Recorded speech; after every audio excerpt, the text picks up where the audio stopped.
Hopefully I'll be able to get this video filmed before I've got to go to work. It's 8:30 in the morning as I'm getting ready to film this. I've actually got to go collect a check today from a roofing job that we just completed. Almost a $5,000 check. You would be disgusted to learn how much of that is actually profit. But more on that over on Joe Does Stuff. Shameless plug. Hey, look, a couple of people were asking me to cover the Ian Watkins murder that just took place a couple of days ago. I did see that in the news, and surprisingly, I wasn't shocked. What a fall from grace, if ever there was one. For those of you who don't know who Ian Watkins is, I'm sure most of all of you do. I actually grew up listening to this SOB. Lead singer of a rock and roll band called The Lost Prophets, a one-hit wonder. I don't really know if they had any other songs at all. There was a song called Last Train Home with lyrics that went something like, well, there's still tomorrow, forget the sorrow, and I can be on the last train home.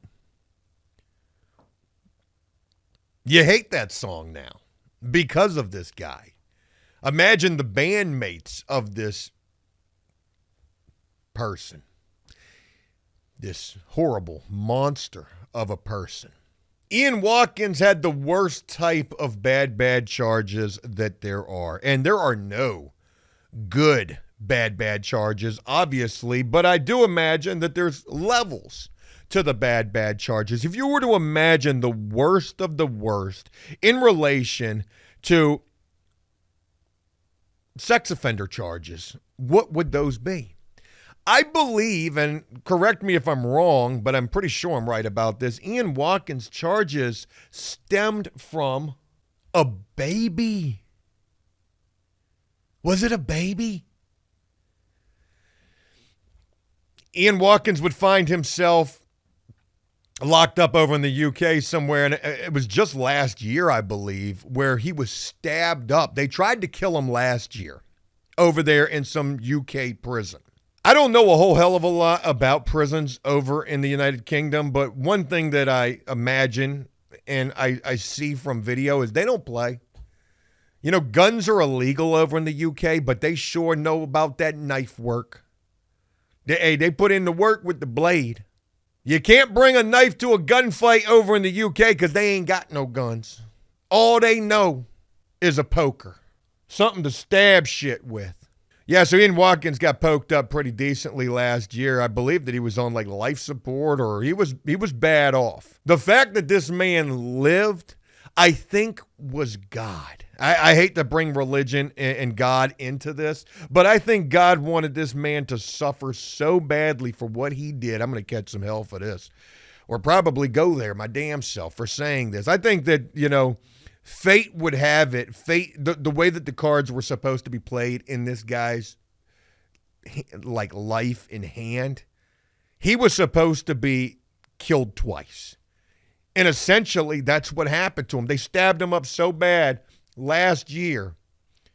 You know, they had to meta-flight him up out of the prison, rush him to some critical care unit where he barely clung to life, but some kind of a way he survived. I'm not even going to call it a miraculous way.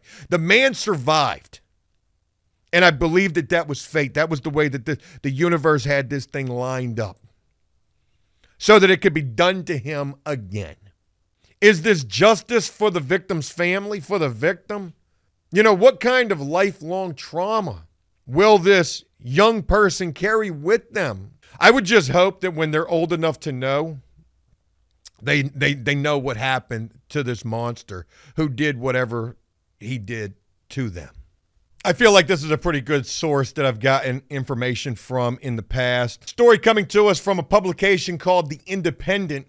2 inmates charged with murder after pedophile Ian Watkins dies in prison attack. Ian Watkins, 48, died on Saturday after being seriously assaulted at HMP Wakefield. I feel like that's where the attack happened to him at the first time. I could be wrong about that. We got Rashid Goodell, 25, and Samuel Dodsworth, 43, were charged with murder after Watkins, 48, was pronounced dead after being seriously assaulted at HMP Wakefield on Saturday morning. I don't know if this story is going to say whether or not they stabbed this guy to death, but did they beat him? Did they bludgeon him to death instead? Do they have locks and socks? Like, what kind of weapons do prisoners over in the UK have? Oh, that would make for an interesting video. I honestly don't know. The pair appeared at Leeds Magistrate Court on Monday morning. The men were brought out separately and each only spoke to confirm their names and dates of birth during the brief hearing. Both were remanded in custody until they are due to appear at Leeds Crown Court on Tuesday. I wonder if there's any leniency in this matter. Well, you know, the guy that they killed was just scum of the earth anyways. I'm sure that there won't be. I wonder what these two were serving time for. If they had life sentences, they had nothing to lose. What if one of them had just a little pound puppy or meatball that they were serving? A couple of years. It's crazy to think you got this Rashid individual who's 25 and Samuel was 43. They were decades apart in age. I wonder what common goal brought them together. Were they of the same set? Same clique? Were they two different individuals from two totally different factions that came together to carry out this common good? Emergency services were called to the prison in West Yorkshire on Saturday morning after reports Watkins was attacked with a knife. Well, that answers our question right there. He was pronounced dead at the scene. Watkins had been serving 29 years for child sex offenses. Ian Watkins should have received a life sentence.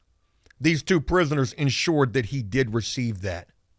Watkins pled guilty to 13 charges in 2013, including trying to a baby, sexually touching a 1-year-old, encouraging a fan to abuse her child and make indecent images of children. Again, I reiterate, the absolute worst of the worst, the highest caliber of this type of a terrible person who got exactly what he deserved. And again, they tried to kill this guy last year, but I believe that he lived just for them to be able to carry this out again.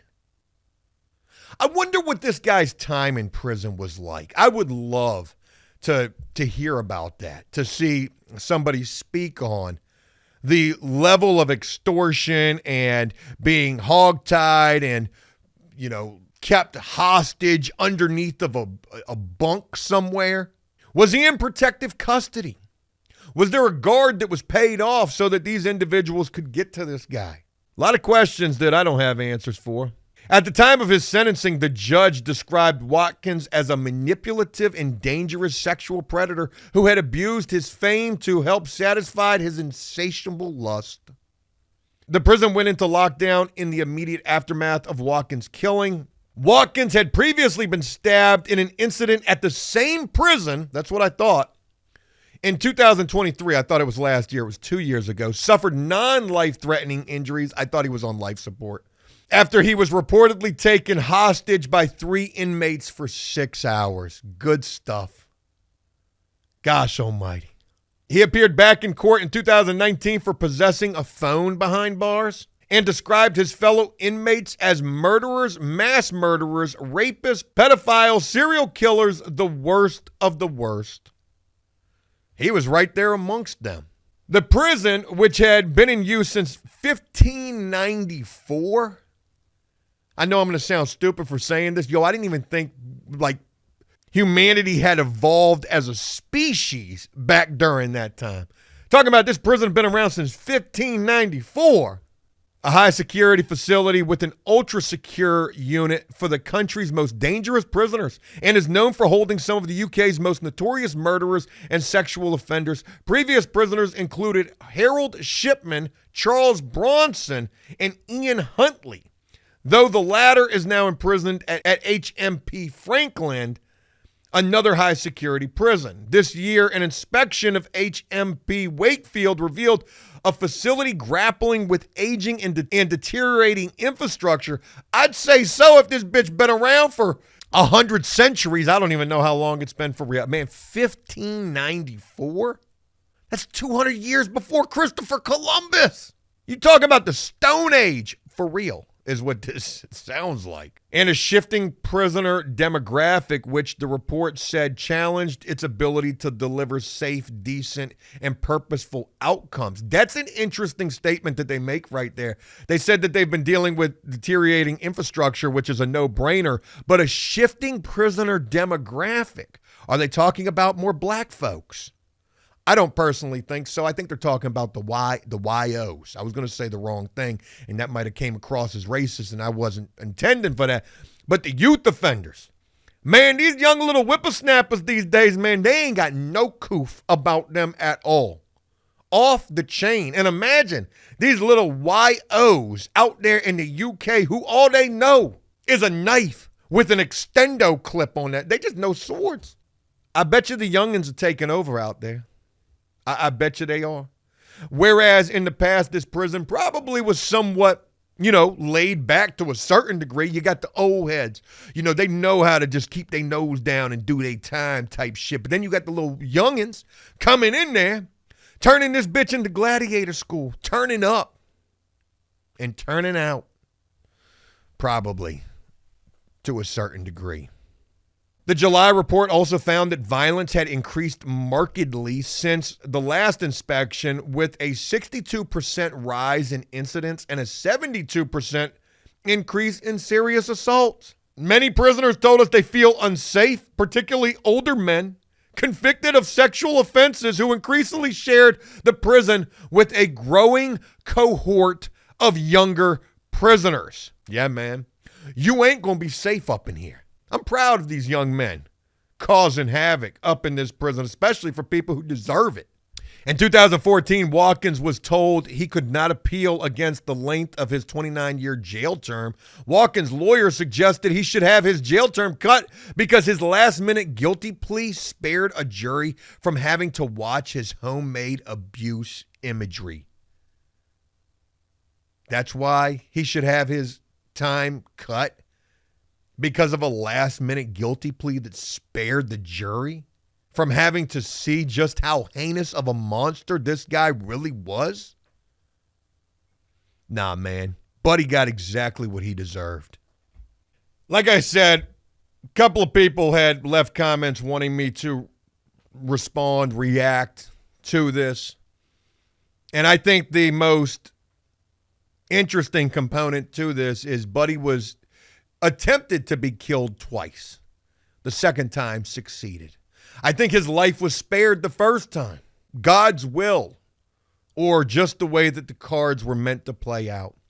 That happened back in 2023, that first attack on his life where he was held hostage for 6 hours by 3 prisoners. His charges stem from 2013. It was in 2014 when he seems to have gotten his time. He had been locked up for 10 years?